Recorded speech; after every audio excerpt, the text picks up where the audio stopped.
Hey, this is Chris from McAllister Studios, and today we're going to be mixing the kick, which does not have to be a complicated thing. I'm going to be using one plugin, the SSL E from UAD, but you can use any SSL E Channel Strip.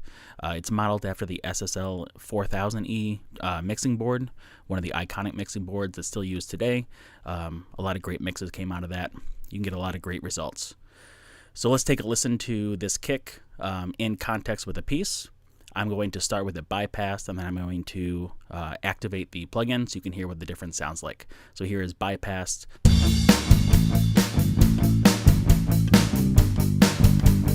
And here it is active.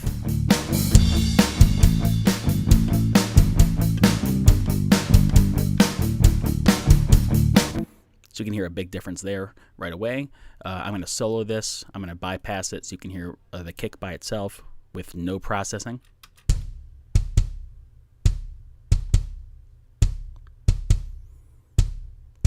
Active.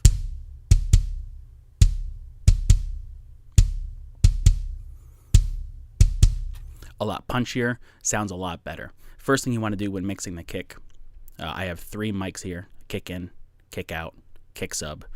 I'm going to bring the kick out and kick sub down, and you're going to balance them together. Some people go through and they process each one of these differently. I don't think that's necessary. I'm going to process the whole kick as one unit. So I'm going to bring in the kick in first.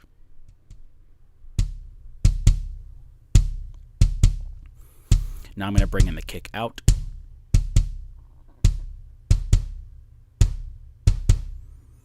And then finally the kick sub.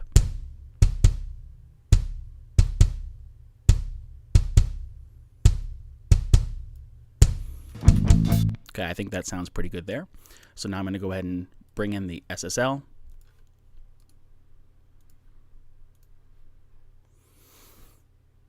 All right, I'm going to boost the fundamental and the lows, scoop out the mids, boost the high so you can hear the attack with the beater, add some compression for punch, and then put in a little of a high-pass filter just to get rid of those extra lows that you don't need. So let's go through and loop this, and I'm going to start processing here. Some of these plugins, they come with the EQ already on. This UAD one, you have to turn the EQ on for it to work. So the fundamental for kicks are usually around 80, a little bit under 100. So I like to over-exaggerate it, see what I'm adding in, and then back it off a bit. There, sounds pretty good to me. And then my little trick with the SSL that I found works great when scooping out the mids. I like to scoop out around 500 and then also 800. So again, I'm going to over-exaggerate the frequency that I'm taking out so you can hear what it is that we're removing. So I'm going to start with the 500.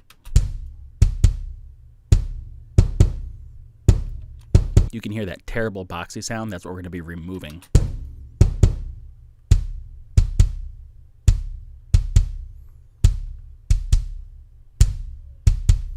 You don't want to remove too much though. Then I'm going to remove 800 hertz. And I like to use a little bit of a wider Q here. That's a real terrible boxy sound.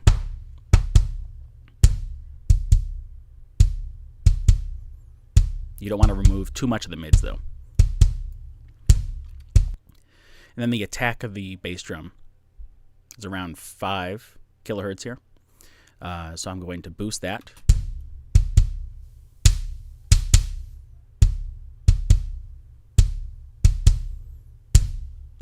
And that just adds some extra clarity to it. Now I'm going to add some compression. I like to use around 4:1. With the UAD, you have to activate the compression. And then I'm going to look for around 3 to 4 decibels of gain reduction.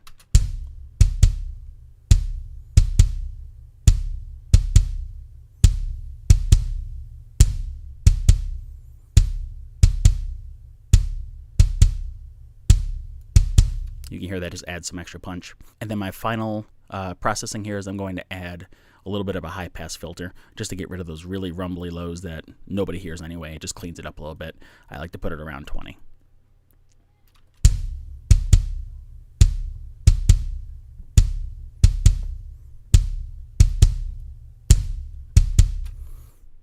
And that's all I do for the kick drum. So again, let's go ahead and hear the before and after with the band. So here is with the plugin deactivated.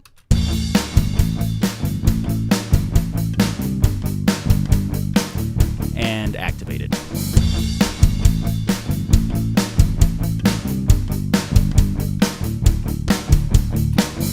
And there's a straight to the point video on how to mix a kick. Didn't take a lot of time, got a great result out of it. If you liked the video, I'd appreciate a like, a subscribe, drop a comment, let me know how it worked for you, and I'll see you next time. Happy mixing.